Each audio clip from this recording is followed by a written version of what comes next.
तेजस्वी यादव पर घोटाले के आरोप लगाना तो डिप्टी सीएम विजय सिन्हा को भारी ही पड़ गया।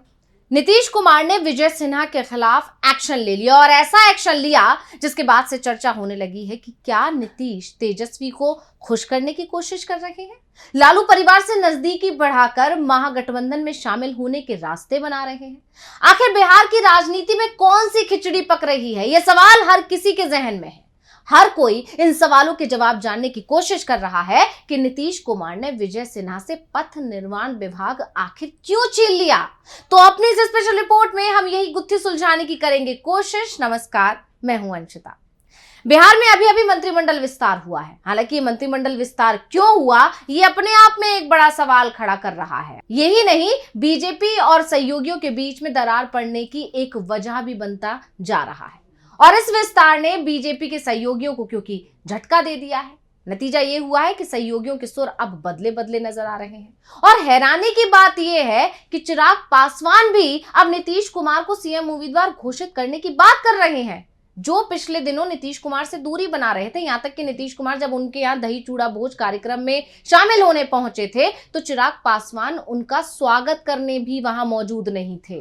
लेकिन अब कहानी बदल गई है क्योंकि सहयोगी एकजुट हो गए और सहयोगियों का एकजुट होकर बीजेपी के खिलाफ खड़ा होना या फिर बीजेपी पर दबाव बनाना, ये बीजेपी की टेंशन पहले ही बढ़ा रहा है। और अब इन सब के बीच में नीतीश और उनके बेटे की तरफ से लालू परिवार के लिए नरम रुख अपनाना भी कई सवाल खड़े कर रहा है। निशांत कुमार का वो बयान आपको याद ही होगा जो पिछले दिनों काफी सुर्खियों में बना रहा था, जब उनसे ये पूछा गया था कि लालू आपको पसंद है या फिर आपको मोदी पसंद है या दोनों में से कौन ज्यादा पसंद है। तो इस सवाल के जवाब में उन्होंने कहा था कि लालू यादव तो अंकल हैं और मोदी इसलिए पसंद है क्योंकि उनके साथ गठबंधन है। यानी साफ साफ उन्होंने इशारा दे दिया था कि मोदी से उनको कोई आत्मीयता नहीं है, वो सिर्फ एक पॉलिटिकल रिलेशन है, पॉलिटिकल कनेक्शन है। अगर कल को गठबंधन टूट जाएगा तो मोदी को वो पसंद नहीं करेंगे, यानी मोदी उन्हें पसंद नहीं है।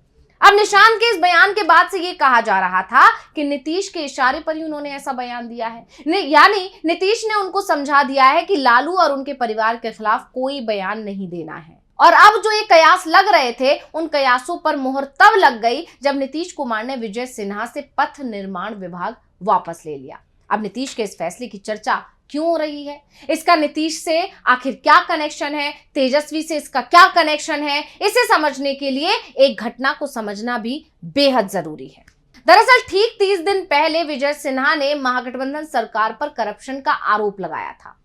ये तब का समय है जब इस विभाग के मंत्री तेजस्वी यादव हुआ करते थे। विजय सिन्हा ने 26 करोड़ रुपए के भुगतान में गड़बड़ी का आरोप लगाया था। विजय सिन्हा ने 28 जनवरी 2025 को करप्शन का आरोप लगाया। ठीक एक महीने बाद 27 फरवरी 2025 को उनसे पथ निर्माण विभाग ले लिया गया है। अब ये इत्तेफाक है या जानबूझकर किया गया है, ये सोचने वाली बात है। खैर, पथ निर्माण विभाग लेकर उनको अब कृषि विभाग की जिम्मेदारी सौंप दी गई है, लेकिन पथ निर्माण विभाग क्यों लिया गया, ये भी सोचने वाली बात है, क्योंकि पथ निर्माण विभाग के रहते हुए ही उन्होंने तेजस्वी यादव पर 26 करोड़ के भुगतान में गड़बड़ी की बात कही थी और गंभीर आरोप लगाए थे। 28 जनवरी 2024 को विजय सिन्हा नीतीश कुमार की नई सरकार में डिप्टी सीएम बने थे और उन्होंने ठीक एक साल बाद यानी कि 28 जनवरी 2025 को 26 करोड़ की गड़बड़ी पथ निर्माण विभाग में ढूंढ ली थी। यानी उन्होंने पदभार संभालते ही तेजस्वी को आड़े हाथ ले लिया था, लेकिन उनका ऐसा करना अब उन्हें भारी पड़ गया और 30 दिन भी नहीं बीत पाए कि उनसे वो मंत्रालय ही वापस ले लिया गया। तो तेजस्वी यादव पर गंभीर आरोप लगाते हुए विजय कुमार सिन्हा ने क्या कुछ कहा था, पहले सुन लेते हैं। वजीरगंज तपोवन पथ, जमुआबा सेवतर पथ एवं भिंडसर चमनडी पथ के निर्माण में भारी अनियमितता जांचों उपरांत प्रमाणित हुआ है। संवेदक के दावे के आधार पर जो भुगतान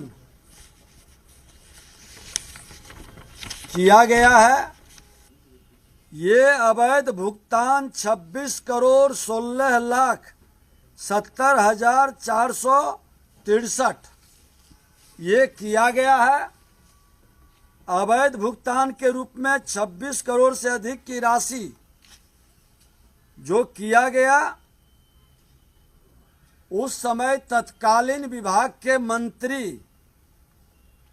उप मुख्यमंत्री के रूप में जो थे, आज नेता प्रतिपक्ष हैं।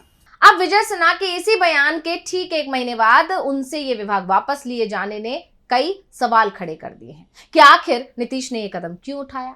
क्या तेजस्वी को खुश करने के लिए ऐसा कदम उठाया गया है? क्योंकि ये कोई पहला मौका नहीं है जब विजय सिन्हा ने तेजस्वी के खिलाफ हमला बोला हो या फिर उन पर निशाना साधा हो, कोई गंभीर आरोप लगाया हो, क्योंकि वो लगातार ऐसा करते रहे। और इससे पहले आपको याद होगा, नीट पेपर लीक मामले में भी उन्होंने पूर्व उप मुख्यमंत्री तेजस्वी यादव पर निशाना साधा था। विजय सिन्हा ने जून 2024 में तेजस्वी यादव को लेकर कई गंभीर आरोप लगाए थे। उन्होंने दावा किया था कि तेजस्वी यादव के निजी सचिव प्रीतम यादव ने नीट पेपर लीक के मास्टरमाइंड सिकंदर यादवेंदु के लिए कमरा बुक करवाया था।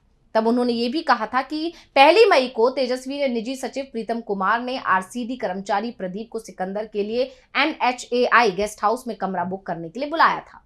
अब राजनीति के जानकार तार जोड़कर देख रहे हैं। दावा तो यहां तक किया जा रहा है कि विजय सिन्हा के पास से अतिरिक्त जिलों का प्रभार कम करने का प्लान तैयार किया जा रहा है। यानी तेजस्वी के खिलाफ मुखर रहना विजय सिन्हा को भारी पड़ गया और एक विभाग जा चुका है। अब दूसरे प्रभार लेने की भी तैयारी शुरू कर दी गई है। जैसे कि आप जानते हैं कि बिहार में इस साल के आखिर में विधानसभा चुनाव हैं और बीजेपी को ज्यादातर वोट लालू विरोध के नाम पर मिलते हैं और इसीलिए बिहार में लालू परिवार के करप्शन से जुड़े मामलों को मीडिया हाइप देने में बीजेपी लगी रहती है। यानी बीजेपी जानती है जितना करप्शन का आरोप लालू परिवार पर लगेगा उतना फायदा बीजेपी को मिल जाएगा। और मंत्रालय, ये जो मंत्रालय अभी लिया गया है विजय सिन्हा से, ये अब भी बीजेपी के पास है, लेकिन मंत्री बदल दिए गए हैं। यानी साफ है कि नीतीश नहीं चाहते कि तेजस्वी के खिलाफ कोई बयान मीडिया के सामने दिया जाए या उन पर कोई भी गंभीर आरोप लगा जाए, खासकर करप्शन से जुड़ा हुआ। और विजय सिन्हा ने वही गलती कर दी और उसी गलती का खामियाजा उन्हें अपना विभाग गंवाकर भुगतना पड़ रहा है।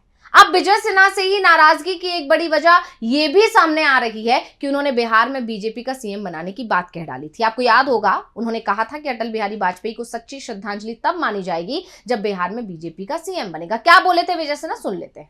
लेकिन अभी मिशन पूरा नहीं हुआ है, मिशन अधूरा है। भाजपा की अपनी सरकार हो तभी सभी अटल जी के प्रति सच्ची श्रद्धांजलि होगी, तभी हमारा और आपकी मन के अंदर शांत होगा।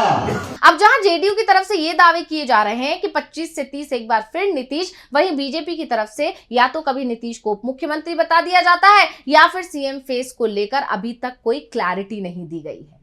और ये बात नीतीश को कितनी नागवार गुजरी है, इसे ऐसे समझिए कि विजय सिन्हा ने जब ये कहा कि अटल बिहारी वाजपेयी को सच्ची श्रद्धांजलि तब होगी जब बिहार में सीएम बीजेपी का होगा, तो उनसे विभाग छीन लिया गया। और दिलीप जायसवाल जो कि प्रदेश अध्यक्ष हैं बीजेपी के, उनसे तो पद ही छीन लिया गया क्योंकि उन्होंने एक सभा में नीतीश कुमार को उप मुख्यमंत्री कह दिया था। नतीजा ये हुआ कि जेपी नड्डा बिहार दौरे पर आए और बिहार दौरे पर आते ही जो सबसे पहला काम हुआ वो ये कि दिलीप जायसवाल से इस्तीफा ले लिया गया। हालांकि दिलीप जायसवाल ये कह रहे हैं कि एक व्यक्ति एक पद वाला जो नियम है बीजेपी का, उसके चलते उन्होंने ये फैसला लिया है या उसके चलते उन्होंने इस्तीफा दिया है। लेकिन अंदर खाने से खबर ये आ रही है कि दिलीप जायसवाल से नाराजगी इस कदर बढ़ी हुई थी नीतीश कुमार की कि उनके खिलाफ ये एक्शन पार्टी आला कमान को लेना ही पड़ा।